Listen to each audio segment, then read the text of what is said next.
오늘 읽을 하나님의 말씀은요, 로마서 6장 1절부터 6절입니다. 로마서 6장 1절부터 6절입니다.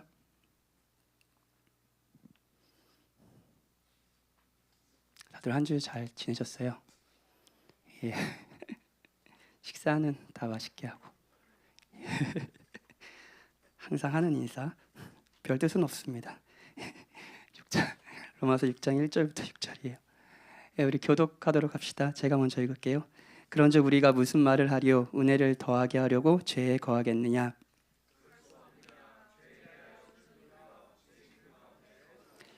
무릇 그리스도 예수와 합하여 세례를 받은 우리는 그의 죽으심과 합하여 세례를 받은 줄을 알지 못하느냐?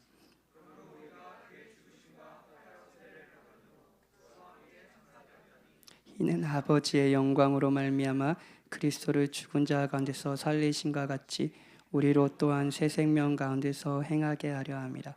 만일 우리가 그의 죽으심과 같은 모양으로 연합한 자가 되었으면 또한 그의 부활과 같은 모양으로 연합한 자도 되리라. 우리가 알거니와 우리의 옛사람이 예수와 함께 십자가에 못 박힌 것은 죄의 몸이 죽어 다시는 우리가 죄에게 종노릇하지 아니하려 함이니. 아멘. 예, 제가 오늘 목 상태가 좀 안 좋아요. 이번 주에 좀 열감기를 좀 심하게 앓아서 약간 목 상태가 안 좋거든요. 양해해 주시고요. 갑자기 심한 기침을 하거나 그러면 쓰러지는 거 아니니까요. 너무 걱정하지 마시고 기도해 주십시오. 설교자를 위해서. 예, 율법주의의 친구 마지막 시간입니다. 어떻게 이 시리즈가 여러분들의 유익이 되셨는지 모르겠지만 유익을 좀 누리셨나요? 참 집착하는 스타일인 것 같아요. 제가 이런 거에. 예, 그래서 마지막에 집착으로 할까 한번 할까 율법주의 친구 집착을 할까 했는데 아무튼 오늘로 이제 마지막 시간입니다. 오늘은 미리 말씀드렸듯이 시리즈를 마치면서 복음이 주는 자유와 율법 폐기주의에 대해서 좀 살펴보려고 합니다. 예. 9번의 시간 동안 율법주의가 일으키는 마음, 행동, 관계 등을 살펴봤어요.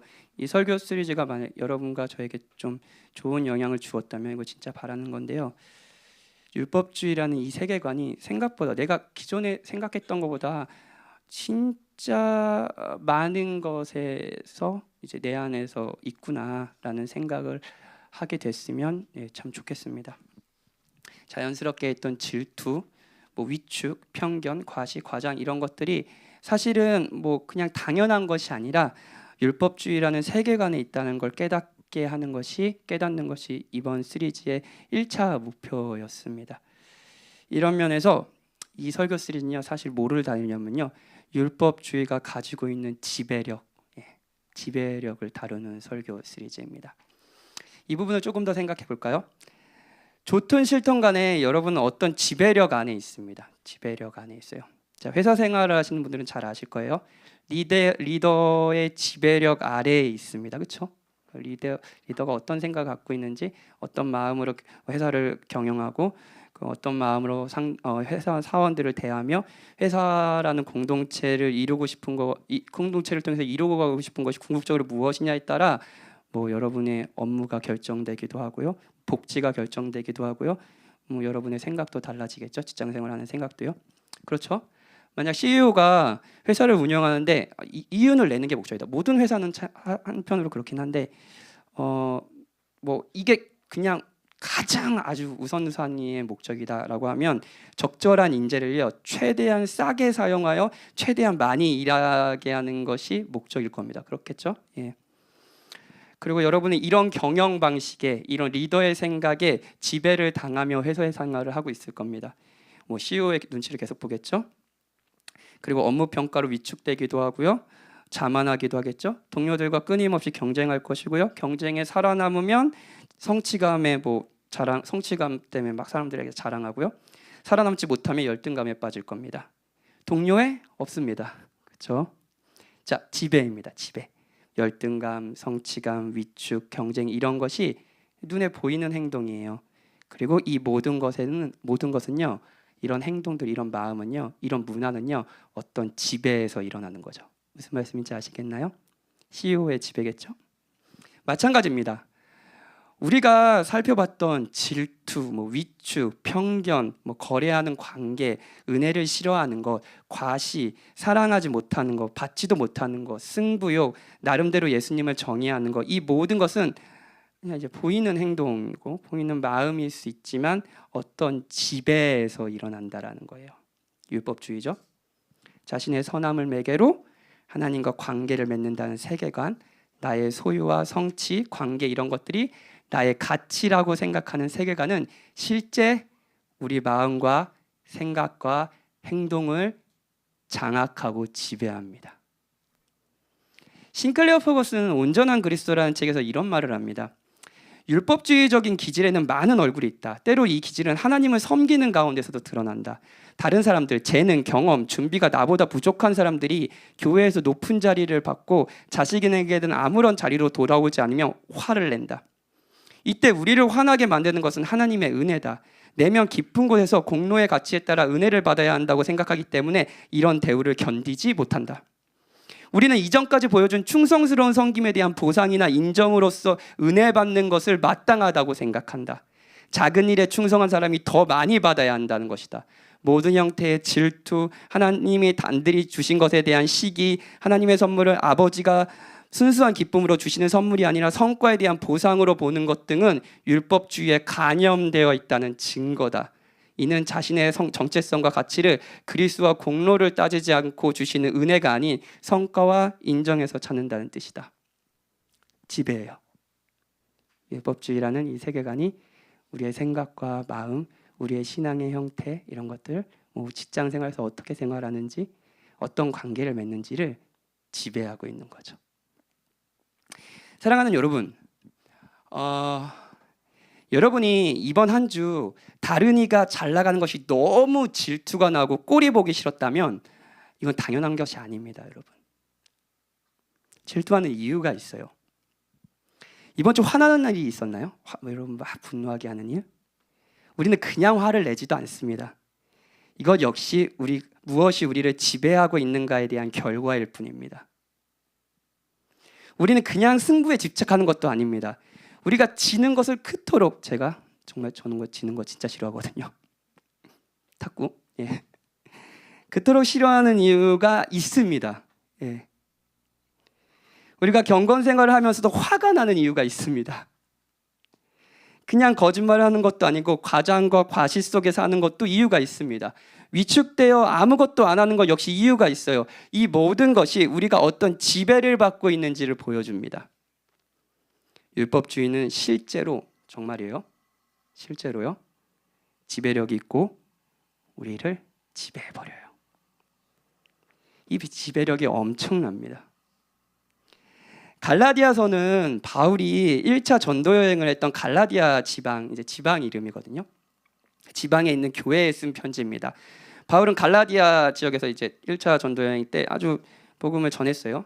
복음의 핵심은 자격 없는 자들에게 대가 없이 그리스도께서 은혜로 하나님께서 그리스도를 통해 은혜로 하나님이 사랑하신다는 거죠. 기쁜 소식이에요. 오직 그리스도를 믿는 믿음으로 하나님의 인정과 사랑을 받는다는 복음이에요. 자, 여러분들 설명하실 수 있죠? 바울은 이걸 성실하게 전했습니다. 사람들은요, 그 복음을 듣고요, 그리스도인이 되기로 결심을 했어요. 그런데 이후에 이제 바울이 이제 한 곳에 머물지 않고 계속 이제 다니면서 교회를 개척했잖아요. 근데 이후에 바울이 없는 사이에 이스라엘에서 다른 것을 가르치는 사람들이 온 것 같아요. 너희가 복음뿐 아니라 할례를 받아야 하나님의 인정과 사랑을 받는다라는 가르침이었습니다. 믿을 뿐만 아니라 할례도 받아야 돼, 이런 가르침이었죠. 이 가르침의 문제는 단순히 할례를 떠나서 복음을 왜곡한다라는 것에 있었어요. 할례라는 나의 종교적 행위와 믿음이 합해져서 하나님의 인정을 받는 거예요. 그냥 믿음으로 되는 게 아니라 내가 할례라는 행위, 이게 할례여도 되고요, 아니면 어떤 우리의 의지적인 선택, 우리의 선함, 어떤 것을 내도 됩니다. 금요기도회를 참여하고 믿어야 된다, 이것도 사실 좋은 말일 수는 있지만 복음을 왜곡하는 얘기입니다. 그렇죠? 이게 율법주의예요. 갈라디아 교인들은 이 가르침을 받아들였어요. 복음을 아는 자들이에요, 모르는 자들이에요? 아는 자들이에요. 복음을 듣고 그리스도를 마음의 구주로 영접한 자들입니다. 근데 이걸 받아들였어요. 왜냐하면 율법주의는 진짜 지배력이 있거든요. 율법주의가 그들의 신앙과 관계, 마음과 행동을 결정지기 시작했습니다. 그래서 바울이 갈라디아서를 썼어요. 바울은 이런 거짓을 가르치는 사람들에게 이렇게 표현합니다. 갈라디아서 2장 4절에 이는 가만히 들어온 거짓 형제들 때문이라. 그들이 가만히 들어온 것은 그리스도 예수 안에서 우리가 가진 자유를 엿보고 우리를 종으로 삼고자. 실제로 그리스도가 우리에게 주신 복음이 우리에게 준 자유가 있어요. 근데 자유가 있는데도 그들이 다시 종으로 삼기 위해서 거짓 가르침을 한다는 거예요. 다시 복음이 주는 자유가 있었는데 다시 율법주의라는 지배 가운데서 우리가 복음을 잊은 자로 살아가게끔 하기 위해서 그들이 가르쳤다는 얘기예요. 바울이 율법주의를 가르치는 거짓 교사들이 갈라디아 교인들을 종으로 삼고자 한다라고 표현해요. 즉 지배력을 행사한다고 하면서 앞에 뭐라고 얘기하면 그리스도 예수 안에서 우리가 주신 자유를 이야기합니다. 자유가 있었어요. 근데 다시 지배력을 하려고 한다는 거죠. 이게 사실 갈라디아서의 핵심입니다. 복음이 주는 자유죠. 자유. 이 자유를 무시하고 지배력을 다시 행사한다라는 것이 이제 거짓 교사들이었어요. 자, 그리스도 예수 안에 있는 자유가 나왔어요. 그렇죠? 이 말은 율법주의가 가지고 있는 실제하는 지배력이 자유하다. 그러면 이제 지배력이 끝났다. 율법주의의 지배력의 종결을 의미하겠죠? 이것이 자유예요. 그리고 성경 곳곳에서는 사실 복음을 받아들인 사람들이 누리는 유익과 행복을 자유라고 표현하는 곳곳에 구절들이 있습니다. 일단 예수님이 이렇게 얘기하셨어요. 이거 굉장히 유명한 말씀이죠. 진리를 알지니 진리가 너희를 자유롭게 하리라. 이건 뭘까요? 진리. 예수님은 자신이 진리라고 했죠. 내가 길이요 진리요 생명이니 변하지 않는 명제. 그렇죠? 진리가 자신이라고 했어요. 그럼 이런 거요. 너희가 나를 알게 되면, 내가 누군지 알게 되면 너희는 자유로워질 것이다 라고 예수님이 얘기한 거예요. 더 이상 율법주의와 죄의 지배에서 허우적거리지 않을 것이다 라고 예수님이 이야기하시는 거예요. 바울도 갈라디아서뿐 아니라, 갈라디아서가 핵심이라고 했죠. 복음이 주는 자유요. 그의 서신에서 중요한 주제로 자유를 이야기합니다. 고린도후서 3장 17절 주의 영이시니, 주는 영이시니 영이 계신 곳에는 자유가 있느니라. 그 바라던 것은 피조물도 썩어짐의 종노릇하는 데서 해방되어 하나님의 자녀들의 영광의 자유에 이르는 것이니라. 로마서 8장 21절이에요. 자유예요. 자유. 자, 그런데 여기서 우리가 생각해야 할 것은요, 사람들이 그리스도를 마음의 구주로 믿고 얻게 되는 자유를요, 우리식대로 해석한다는 거예요. 이 자유를요. 이 부분이 오늘 설교의 되게 핵심적인 주제입니다. 자, 오늘 본문을 살펴보죠. 로마서에서 바울은 모든 인간이 범죄해 하나님의 진노 아래에 있다고 얘기해요. 그래서 예외 없이 모든 인간이 구원이 필요하다라고 이야기해요. 뭐 유대인이든 헬라이든요. 그리고 하나님 앞에 의롭게 모든 하나님의 율법을 순종하여 그 앞에 하나님께 의롭게 여김을 받을 자가 없다고 얘기해요. 그리고 그 구원은 그리스도의 죽음과 부활로 주시는 선물이라고 얘기합니다. 우리가 죄인 되었을 때, 우리가 불경건할 때 하나님께서 그리스도 안에서 우리를 사랑하셨다고요. 그래서 그리스도의 죽으심과 부활로 우리가 하나님께 받아들여졌다고요. 이걸 믿음으로 구원을 받는다고 바울이 이야기해요. 그리스도의 부활, 죽음과 부활하심으로 받는 선물인 거죠. 우리는 한 게 아무것도 없는데요. 자, 은혜, 믿음으로 구원을 받는 거예요. 이게 5장까지의 이제 로마서의 핵심적인 주제였습니다. 근데 바울은 여기서요, 이 부분에서 사람들의 반론을 예상합니다. 어떤 반론? 이런 거예요. 은혜로 구원을 받는다. 그래, 좋아. 은혜로 구원을 받으면 좋겠네. 내가 하지 않아도 받으면 좋겠네.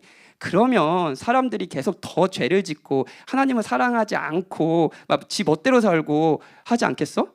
그냥 용서해 준다면 용서의 뭐 그 깊이와 영광을 알겠어? 더 누가 율법을 지키겠어? 이런 생각 혹시 해본 적 있으세요? 더 이런 질문 많이 받았거든요. 그렇게 하면은 그냥 막 살지 않을까요? 뭐 그런 분들 복음 전하면 그런 분들 꼭 있으시잖아요. 예수님을 믿으세요. 믿으시면 구원을 받습니다. 그러면은 내가 죽기 전에 꼭 믿을게. 지금 좀 마음대로 살다가 죽기 전에 아니 그냥 어차피 믿으면 구원 받는다며. 그럼 그때 믿어보지 뭐. 이렇게 얘기하시는 분. 자, 거저 구원을 받는다. 자격 없는 자에게 우리가 한 것이 없지만 믿음으로 구원을 받는다. 그러면 사람들이 거룩하게 살려 할까요? 라고 질문이 들겠죠. 그렇죠? 이런 질문 바울은 굉장히 똑똑했던 것 같아요. 그래서 이 질문을 예상합니다. 그래서 1절 그런즉 우리가 무슨 말을 하리요? 은혜를 더하게 하려고 죄에 거하겠느냐라고 얘기해요. 그래서 바울은 2절에서 그럴 수 없다라고 얘기해요. 복음이 주는 자유가 죄를 마음대로 짓게 하는 자유라고 이야기하지는 않는 거예요. 이 부분이 핵심이에요. 복음이 주는 자유가 계속 자유를 얘기했죠. 그리스도가 누구시고 그리스도가 무엇을 하셨는지 알 때 우리에게 자유롭게 한다고 했을 때 이 자유는요 죄를 마음대로 지을 수 있는 자유를 의미하는 게 아닌 거예요. 자, 이 부분에서 사람들이 자유, 이 시대가 생각하는 자유와 이제 성경이 말하는 자유가 다르다는 걸 다 알아야 됩니다. 자유는요 사실 성경뿐 아니라 모든 사람이 좋아하는 주제예요. 다시 아시나요? 여러분이 뭐 지금 우리나라 같은 경우는 되게 양당 정치 구조가 거대 양당 체계잖아요. 그렇죠? 그래서 여러분이 뭐 두 당 중에 어떤 당을 지지하고 어떤 정치인을 좋아한다고 해도 그 정치인 아마 자유라는 이야기를 굉장히 많이 언급할 겁니다. 뭐 그게 진보든 보수든 자유는 굉장한 가치입니다. 그렇죠? 회사에서 자율근무제 자유롭게 일하는 거요. 여러분 좋아하잖아요. 그렇죠? 마음대로 출근하고 마음대로 퇴근하고 그럼 회사장님 꼭 이렇게 얘기하죠. 그러면 일을 하겠어? 이게 이제 바울의 질문이에요. 그 바울이 예상했던 질문이에요. 자, 이번 주에 주일에 소그룹을 이번에는요 자유롭게 하세요 라고 하면 이게 여러분 무시하는 것처럼 들리나요? 아니면 존중하는 것처럼 들리나요? 자유롭게 하면 안 와도 되는 건가? 막 이런 생각하시죠? 자, 여러분 아마 자유라는 단어를 싫어하지 않을 겁니다. 그리고 모든 사람은 자유라는 단어를 좋아합니다. 그런데 중요한 건데요. 모든 사람이 자유를 사랑하지만 모두가 자유를 아는 것은 아닙니다. 모두가 자유를 사랑하지만 그리고 원하지만 모두가 자유를 아는 것은 아니에요. 대개 사람들은 자유를 개인의 자율성의 보장이라고 생각합니다. 타인에게 해가 되지 않는 한 자기가 하고 싶은 것을 결정해서 하는 거예요. 그렇죠? 이걸 자유라고 많이들 이해하죠. 우리가 독립적인 인간이 되는 거예요. 어느 사람에게도 구애받지 않고 그냥 나의 의사를 내가 결정하고 내 결정한 대로 살아가는 것, 그걸 자유라고 얘기하는 거예요. 이런 자유는요 인간에게 없습니다. 이런 자유는 인간에게 없어요. 자, 항상 이 자유를 얘기할 때 짬뽕과 짜장면을 얘기하는데 오늘도 그 얘기를 한번 들어보죠. 자, 짬뽕과 짜장면을 먹을 자유가 우리에게 있어요? 오성민이 짬뽕과 짜장면을 뭐 먹을래? 하면은 짜장면 이렇게 뭐 아주 자유가 있죠. 있는 것 같이 보이죠. 하지만 우리는 독립적으로 짬뽕과 짜장면을 고를 수 없습니다. 자, 그날에 만약에 예를 들어서 배탈이 났다고 해봅시다. 오늘 제가 좀 몸이 안 좋은데 몸이 안 좋아요. 뭐 먹을 수가 없는 거예요. 그럼 짬뽕과 짜장면 먹을 수 있나요? 그렇죠. 환경에 구애받잖아요. 그렇죠. 뭐 중국 음식 먹을 수 없습니다. 먹고 싶어도요. 같이 모임을 하는데요. 이제 모임을 하는데 식사할 시간이 많이 없는 거예요. 그래서 모임에 한 사람 리더가 이렇게 얘기하는 거예요. 우리 빨리 그냥 중국 음식 먹자. 지금 시간도 없으니까 빨리 먹자. 그런데 메뉴를 막 여러 가지 막 시키고 막 나는 탕수육 막 이러면 우리 시간 너무 오래 걸리잖아. 그러니까 하나로 통일하자. 그리고 나는 짜장면 이랬어요. 근데 여기서 난 짬뽕 할 수 있나요? 할 수 있나요? 할 수 있군요. MG 만세. 여러분 아십니까? 저도 MG예요. 와, 우와. 제가 MG가 정확히 뭔지 찾아봤어요. 그러니까 1980년대 초부터 2000년 굉장히 넓더라고요. 20년 가까이. 제가 1983년생이거든요. 저 MG입니다. 이정효 목사님은 MG가 아니에요. 아무튼 자, 다시 우리 얘기로 돌아와서 음식을 시키려고 그러니까 그런 거에서 사실 난 짬뽕이 먹고 싶어서 그냥 짜장면 이럴 수 있잖아요. 자유가 있나요? 아니에요. 음식을 시키려고 하는데 짬뽕이 굉장히 유명한 곳이에요. 그리고 여러분 대부분 짬뽕을 시키지 않겠어요? 자유한가요? 이게 조금 너무 가볍다면 조금 무거운 주제로 가볼까요? 어떤 분은 결혼을 안 하시겠다고 결정한 분이 계실지 모르겠습니다. 비혼. 결혼 결정에 대해 나는 자유롭게 선택하고 독립적이다라고 생각할지 모르겠어요. 그런데 여러분, 독립적이지 않습니다. 주변 사람이든 아니면 책이든 동영상이든 아니면 여러분이 겪었던 가정이든 그리고 이 시대가 여러분에게 보여주는 가정의 모습들이든 결혼과 가정에 대해 여러분에게 가르쳤고요. 여러분은 그 지배력 아래서 결혼의 유무를 결정하는 거죠. 지배가 없나요? 나는 이 사람과 결혼하기로 나의 의지를 사용해서 자유롭게 결정했어. 저도 결정했어요. 이상화랑 결혼하기로 10년 전에. 9년 전이구나. 예, 결정했어요. 자유롭나요? 이것도 자유롭지 않습니다. 왜냐하면 그 의지를 우리는 한 사람에게만 사용한 것이 아니거든요. 언제나 우리는 사랑의 최선이었잖아요. 이 사람과 영원까지 갈 것 같은. 어느 것에도 구애받지 않고 독립적인 인간이 되는 것은 인간에게 없습니다. 복음이 주는 자유라고 할 때 세상이 이해하는 대로 자유를 어떤 구속도 받지 않고 그냥 내 마음대로 모든 것을 결정하는 것이라고 생각할 수 있습니다. 그렇죠? 제가 예정 교리를 이제 튤립, 그리고 저는 이 교리를 이제 은혜 교리라고 부르는 것을 좋아하는데, 오직 하나님의 주권적인 은혜로 구원을 받는다는 성경의 가르침에 대한 내용이죠. 이거를 이제 많이 가르쳐 봤어요. 그리고 저도 이 교리를 처음 들었을 때 사람들은 처음에는, 저도 그렇고 처음에는 이제 이 교리를 오해하고 화를 냅니다. 그리고 논쟁을 합니다. 그런 다음에 이 가르침이 성경이 말하는 바라는 것을 인정하게 됩니다. 성경을 막 찾아보면서 인정하게 돼요. 그럼 이제 지적 동의죠. 그리고 이후에 이 교리를 좋아하게 돼요. 하나님이 주권적이시다. 그리고 은혜로 날 구원하셨다는 것을 좋아하게 돼요. 그리고 이 부분이 항상 문제예요. 잘 기억해 보세요. 이 부분이 진짜 문제예요. 하나님이 주권적이시다. 하나님이 은혜로 우리를 사랑하신다. 관계를 맺으신다라는 것에 우리가 심취할 때 예전같이 뜨겁게 신앙생활을 못하고 열심히 하는 사람들을 신학이 잘못됐다고 비판하면서 차가운 사람이 돼버리는 거예요. 경험해 보셨나요? 제가 겪은 신앙의 여정이었습니다. 신대원 1학년 때 처음 튤립을 듣고 이것에 심취했을 때 저의 안에서 일어난 반응이었죠. 은혜가 저를 차갑게 만든 거예요. 은혜가 저를 더 기도하지 않게 만든 거예요. 복음이 주는 자유는 율법을 버리는 걸까요? 기도를 버리는 걸까요? 그리고 내 마음이 더 차가워지는 걸까요? 자, 질문할게요. 중요한 질문이에요. 답은 하지 않으셔도 됩니다. 스스로 생각해 보세요. 복음을 들었어요. 동의가 되셨나요? 그렇죠? 그러니까 여기 앉아 계시겠죠?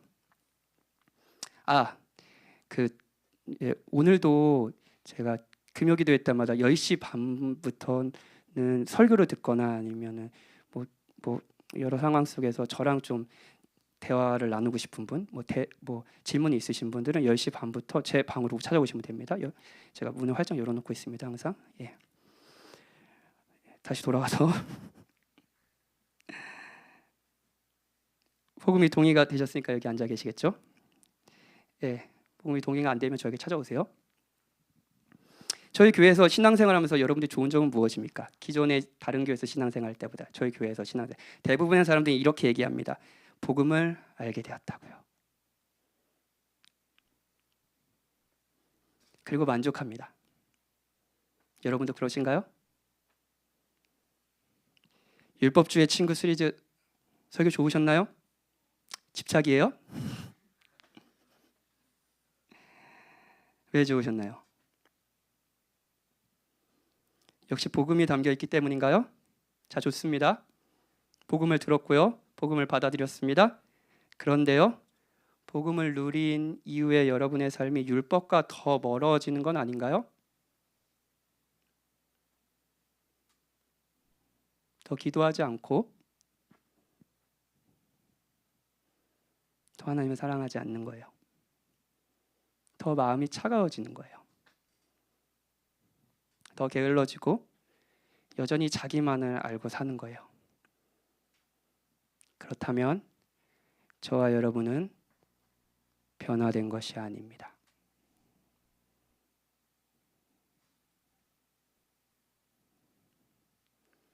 그건 복음이 주는 자유가 아니에요.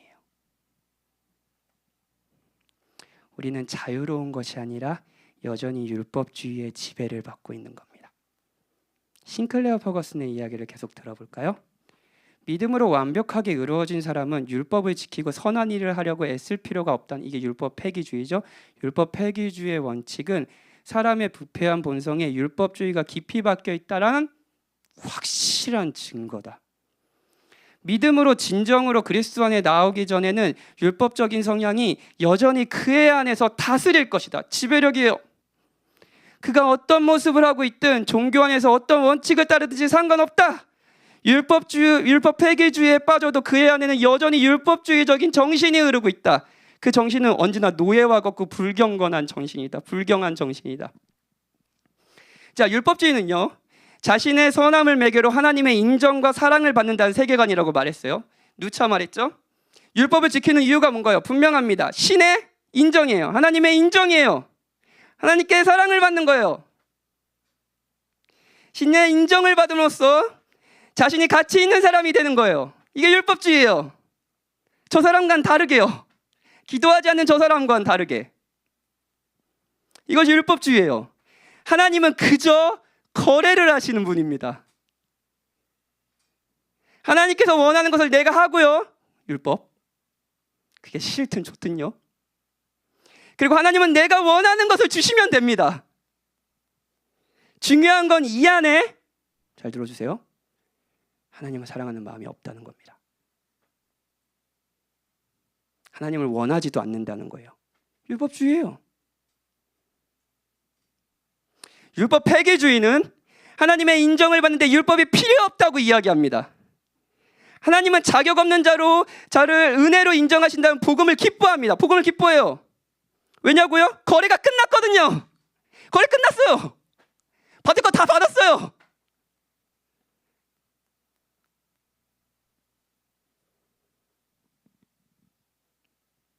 율법 폐기주의자에게도 하나님은 거래를 하는 분일 뿐입니다.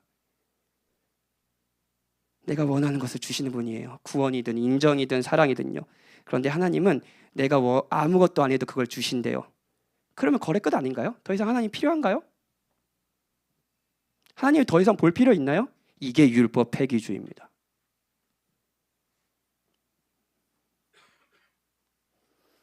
여러분 잘 들어주세요. 율법주의자든 율법 폐기주의자든 하나님을 사랑하지 않습니다. 하나님을 원하지도 않습니다.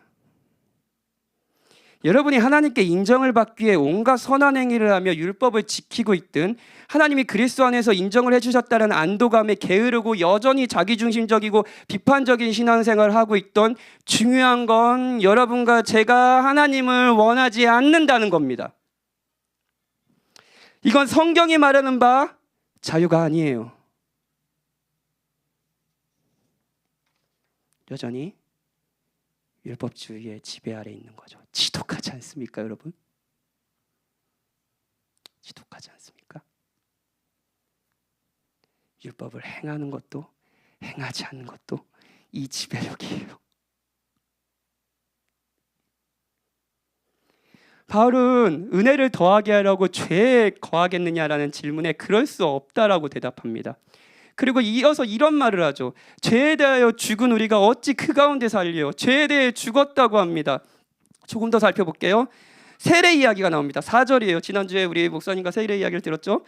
그러므로 우리가 그와 죽으심과 합하여 세례를 받음으로 그와 함께 장사되었나니 이는 아버지의 영광으로 말미암아 그리스도를 죽은 자 가운데서 살리신가 같이 우리도 또한 새 생명 가운데서 행하게 하려 합니다. 자, 세례 이야기를 나옵니다.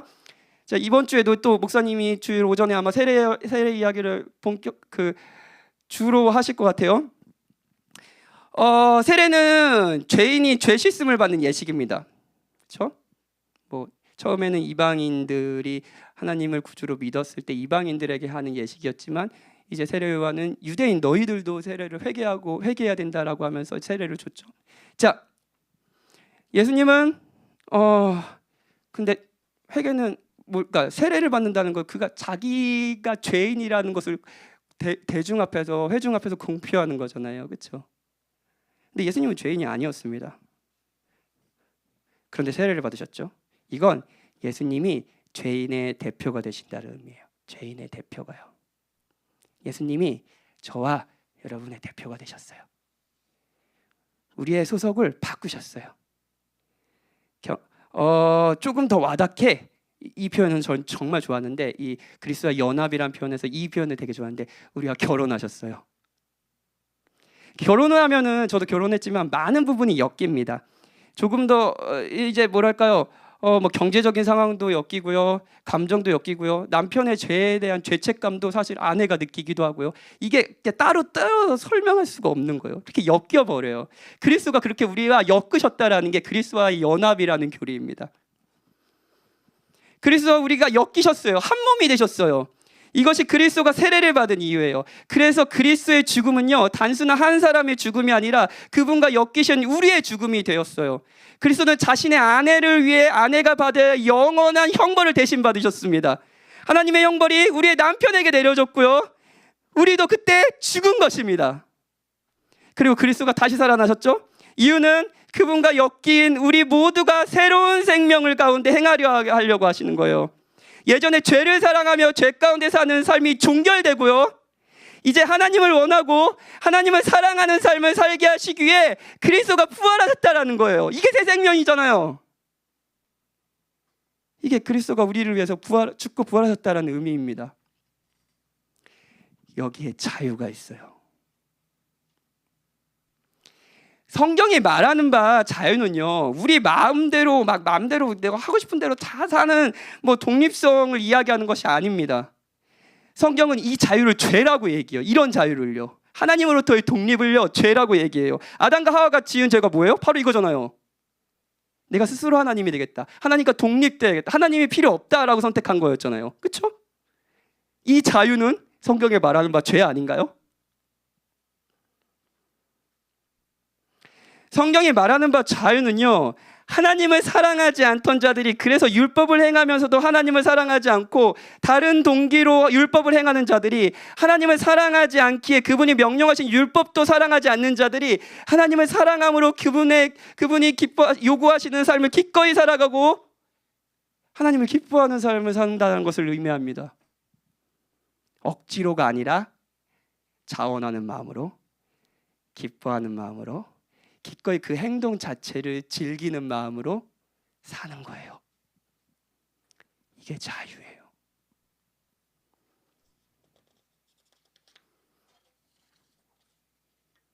그래서 성경이 말하는 바 자유는요, 사랑의 변화입니다. 자, 사랑을 하신 분은 다 아실 겁니다. 여러분이 만약에, 저는 이런 일들이 교회 안에서 정말 많이 일어나기를 바라고 오늘은 기도 안 했지만 기도하겠습니다. 여러분이 교회에서 연애를 많이 하셨으면 좋겠어요. 교역자들이 많이 얘기하나요? 연애하시는 분도 있고. 자, 연애를 시작한다면, 여러분들은 교회에서 연애를 시작하면 여러분 바빠지실 겁니다. 굉장히 바빠질 거예요. 여러분, 주일 아침 원래는 10시에 일어나서 준비하고 12시까지 교회에 오는 생활을 했다면 그 생활이 이제 끝입니다. 교회에서 연애를 한과 동시에요. 8시부터 일어나서 준비하고 여자친구 집에 가서 여자친구를 데리고 교회에 와야 되죠. 2시간이나 더 자는 잠을 여러분은 포기하셔야 될 겁니다. 억지로요? 아니요. 기쁨으로요. 요즘에 안성민이 되게 행복해 보이던데, 안성민이 이 자유를 조금 누리고 있는 것 같아. 탁구도 안 치고, 예전에는 막 토요일 날 11시까지 탁구 치고 막 그러더니 요즘 교회 보이지 않아요? 자유를 잘못 누리고 있는 거죠.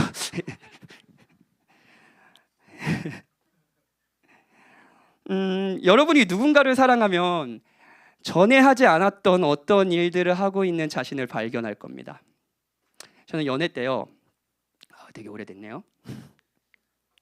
매일 만났고요, 차가 없었어요. 매일 대중교통으로 안양에 사는 아내를 데려줬고요. 저는 경기도 시흥에 살았거든요. 막차를 타고 12시에 집에 들어갔습니다. 매일. 전보다 굉장히 피곤한 삶이 시작됐어요. 행복했느냐? 행복했습니다. 예. 우리 사랑이 그런 거잖아요. 멋있다고? 설교가 멋있어야지. 아내랑 이제 한 에피소드를 얘기하면, 아내랑 명동에서 데이트를 했어요. 명동에서 데이트를 하는데 지나가다가 이제 길거리 쇼핑을 좋아해가지고 이렇게 돌아다녀요. 이렇게 돌아다니다가 핸드폰 케이스를 계속 이렇게 만지작하면서 이렇게 좋아하는 거예요, 그거를. 그래서 기억하고 있었죠. 그리고 다음 날 안양에서 만나기로 했거든요. 근데 명동까지 가서 그 핸드폰 케이스를 사서 안양으로 갔습니다. 그럼 2시간을 돌아갔어요. 미쳤죠? 미친 거예요. 이건 미친 행동 아닙니까? 그냥 그 자리에서 사주면 되지. 그걸 기억해다가 그냥 예. 아내가 기뻐하더라고요. 원래 여자들은 이런 걸 좋아하나요? 예, 감사합니다. 형제도 화이팅! 네, 사랑이 이런 거죠. 예, 사랑이 이런 거죠. 사랑은 우리를 구속하는 면이 있습니다. 언뜻 보면 우리는 자유를 빼앗긴 것 같습니다. 그렇죠? 더 잘 수 있는데 자지 않으니까요. 우리는 더 독립적이지 않아요. 그런데 아십니까? 어느 때보다 자유롭습니다. 왜냐하면요, 억지로 사랑하지 않거든요. 억지로 구속받지도 않고요. 이 모든 것이 기쁨이고 행복이거든요. 기꺼이 상대에게 내 자유를 맡기죠. 상대에게 맞춰주죠. 왜냐고요? 그것이 나의 기쁨이니까요. 그래서 그 어느 때보다 자유롭죠. 이것이 여러분이 그리스도를 마음의 구주로 삼고 그분과 엮였을 때 일어나는 변화입니다. 정말이에요, 여러분. 이런 의미에서 율법주의로부터의 돌이킴은 율법 폐기주의가 아니라 하나님을 사랑하게 되는 겁니다. 그리고 그분이 우리의 유익과 행복을 위해서 명령하신 뜻들을 자원하면서 지키게 되는 거예요. 복음이 주는 자유는 우리의 주인이 바뀐다는 겁니다. 그리고 이제 율법주의의 지배가 아니라 그리스도의 지배를 받게 된다는 것을 의미해요. 주님의 종이 기꺼이 된다는 거예요. 그리고 서로의 종이 되어주는 거죠. 우리가 알거니와 우리의 옛사람이 예수와 함께 십자가에 못 박힌 것은 죄의 몸이 죽어 다시는 우리가 죄에게 종노릇하지 아니하려 함이라. 로마서 6장 6절이에요. 여러분 자유롭습니까? 부끄럽지만, 맨날 부끄럽다면서 다 하지만 설교 시리즈를 마치면서 가장 설교 내용을 10번의 설교 내용을 잘 요약하고 있다고 생각하는 글이어서 그 글을 읽고 마치려고 합니다. 제가 박이한한테 써주는 일기가 있는데요. 그 일기 중에 하나입니다. 처음에 이 일기를 시작했을 때 약간 연애 편지 같았어요. 왜냐하면 딸이라고 확신했거든요. 이제 아들이라는 것을 알게 되었을 때부터 약간 어조가 바뀌더라고요. 약간 가르치고 혼내고 막 이런 내용으로 바뀌었는데, 그냥 닭살이에요. 좀 참으시면서 들으셨으면 좋고, 그리스도께서 주신 자유를 이해하는 데 여러분에게 도움이 되었으면 좋겠습니다. 아빠는 언제부터인지 정확히 기억도 나지 않는 시절부터 좋은 목사가 되어야 한다는 강박에 시달렸어. 그래서 꽤 오랫동안 주일 저녁이면 아빠 기준에 망한 것 같은 설교 때문에 괴로웠고, 때로는 아주 가끔 괜찮은 설교를 했다는 것에 의기양양하며 꿀잠을 잤단다. 꿀잠을 모르면 어떡하지? 나중에 주일 저녁이면 매일 처참한 성적표가 아빠에게 떨어지는 기분이었고, 이 성적표 대부분은 좋은 목사라는 아빠의 기준과 한참은 떨어져 있어서 그것이 참 괴로웠어. 사람들의 시선과 표정을 해석하는 경지에 왔고, 언제부터인가는 먹이고 돌보는 목자가 아니라 평가를 받는 사람이 되어 있는 아빠를 발견했단다. 지금도 아빠가 이 강박에서 자유한지 잘 모르겠어. 어쩌면 평생을 거친 아빠 자신과의 싸움이 될 수도 있고, 하지만 올해 이한이가 태어나고 좋은 목사님의 돌봄과 설교를 통해 조금씩 강박에서 자유해지고 있는 것은 사실이야. 좋은 목사가 되지 않아도 된다. 좋은 목사는 주님의 교회를 위해 필요하지만 그것이 내가 아니어도 된다. 나는 좋은 목사로 나 자신을 증명하지 않아도 된다. 이런 생각의 전환은 하나님께서 좋은 목사라는 자격으로 아빠를 받아주시는 것이 아니라 그저 값없이, 아니 가장 값비싼 값인 그리스도를 통해 아빠를 받아주시니 아빠는 아빠를 좋은 목사로 증명하지 않아도 된다는 복음에서 시작됐어. 그렇다고 게을러지겠다는 것은 아니야. 아빠는 주께서 명령하신 목자의 사랑을 계속 노력할 거야. 왜냐? 아빠는 이제 하나님을 정말 사랑하게 되었거든. 이런 사랑을 할 때 그리스도 안에 있다는 안도감에서 이 사랑을 계속할 생각이야. 이하나, 우리 사랑하는 아들, 무엇이 되지 않아도 돼. 무엇이 됨으로 우리 이한이의 존재가 증명되는 것이 아니란다. 이한이도 어느 시점이 되면 꿈을 갖게 될 것이고 그 꿈을 통해 너라는 존재를 증명하려 할 테지만, 그래서 아빠와 같은 강박에 시달릴 수 있지만 그때 아빠와 같이 듣고 또 듣던 복음을 생각하렴. 이룬 꿈이 너의 가치를 증명하고 너를 구원하는 것이 아니라 그리스도께서 너를 구원하신단다. 하나님께서 그리스도 안에서 아무것도 아닌 우리를 인정해 주신단다. 여기서 안도감을 누리고 자유롭게 살아가렴. 자유롭고 기쁘게 하나님을 사랑하고 이웃을 사랑하렴. 자유롭고 기쁘게 가장 낮은 자가 되고 자신의 낮음을 볼 때 그리스도의 높으심과 그분의 낮아지심에서 안식을 누리렴. 이미 그리스도 안에서 최종적인 성취를 인정받은 자로 실패를 두려워하지 말고 실패하더라도 좌절하지 말고 계속 내 일을 하렴. 하나님께 인정을 받기 위해 기도와 성경을 읽지 말고 그분께 받은 인정을 기쁘게 누리기 위해 성경을 가까이 하고 기도로 아버지를 찾으렴. 아버지는 항상 그때마다 너를 만나 주실 거야. 모든 관계를 은혜로 누리며 자유롭게 기뻐하고 감사하렴. 사랑을 베풀 뿐 아니라 기꺼이 사랑을 받으렴. 그리스도께서 너를 자유하게 하셨단다. 그러니 다시는 종의 멍에를 맺지 마렴. 여러분, 박이한이라는 아들을 사랑해서 아빠인 제가 해줄 수 있는 사랑은 이 정도입니다. 제가 받은 사랑을 알려주고 이 아이가 어떤 사랑을 받고 있는지 알려주고 글을 써주는 것, 이야기해 주는 것 정도예요. 그리고 이 정도의 사랑은 박이한을 자유롭게 할 수 없습니다. 박이한을 자유롭게 할 수 있는 분을 소개시켜 줄 뿐이죠. 저는요. 바울이 갈라디아 교인들에게 하는 것도 지금 제가 10주 동안 여러분들을 사랑하게 했던 것도 동일합니다. 저는 그냥 소개예요. 여러분에게 그 자유가 있다고요. 여러분을 자유롭게 하실 수 있는 분을 소개해 주는 겁니다. 하나님을 사랑하지 않던 우리가 그분을 진정으로 사랑하게 되고 의지하게 되느니 그런 변화를 주실 수 있는 분을 소개하는 거예요. 박예한과 저 그리고 여러분을 참으로 자유하게 하시기 위해 그리스도께서 하신 사랑은 제가 이 아이에게 베푸는 사랑과 비교도 되지 않습니다. 그리스도께서 여러분을 자유하게 하시기 위해, 여러분을 인정하시기 위해 하신 사랑이 있습니다. 그리스도께서 우리를 자유롭게 하려고 자유를 주셨으니 그러므로 굳건하게 서서 다시는 종의 멍에를 매지 말라. 다시는 종의 멍에를 매지 마십시오. 복음을 누리십시오. 우리 같이 찬양하고 기도합시다.